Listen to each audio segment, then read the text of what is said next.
Menjadi salah satu titik debarkasi gugus tugas daerah Provinsi Bali, khususnya Satgas Kodam 9 Udayana sukses mengawal dan mengamankan kepulangan ratusan pekerja migran Indonesia atau PMI dari Sri Lanka, Maladewa dan ABK kapal pesiar MV Quantum of the Seas.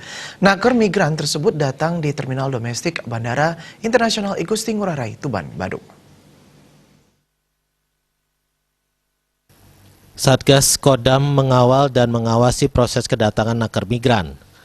Kapendam 9 Udayana Kolonel Kavaleri Joni Haryanto G menyampaikan, repatriasi ratusan naker migran yang dilakukan secara bertahap tersebut merupakan ABK kapal pesiar Dream Explorer, Jewel of the Seas and Celebrity Constellation dari Jakarta.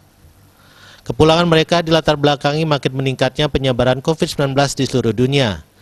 Mereka diperbolehkan pulang setelah menjalani sejumlah pemeriksaan ketat tim kesehatan di Pelabuhan Jakarta International Container Terminal, GICT, Tanjung Priok, Jakarta.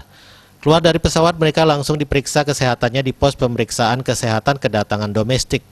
Selanjutnya, petugas KKP dan Satgas Penanggulangan COVID-19 dari prajurit Denkap 4 SP Kodam 9 Udayana melakukan pengamanan yang diikuti pemeriksaan suhu tubuh dan wawancara singkat terkait riwayat perjalanan penumpang. Setelah itu, seluruh naker migran dibawa ke Lembaga Penjaminan Mutu Pendidikan LPMP Renon Denpasar menggunakan kendaraan bus yang disiapkan oleh Satgas Penanggulangan COVID-19 Provinsi Bali untuk menjalani karantina dan didata kembali. Kodam 9 Udayana akan tetap melakukan pengawasan terhadap repatriasi PMI maupun warga yang bepergian, khususnya pengawasan dan pengamanan di pintu masuk bandara maupun pelabuhan yang lebih diperketat. Menurut Joni, pihaknya selalu berkoordinasi dengan pihak-pihak terkait yang bergabung dalam Satgas Gugus Tugas Percepatan Penanganan COVID-19 Provinsi Bali. Upaya ini dilakukan guna mencegah dan menekan maupun memutus mata rantai penyebaran virus corona di Indonesia, khususnya di Provinsi Bali.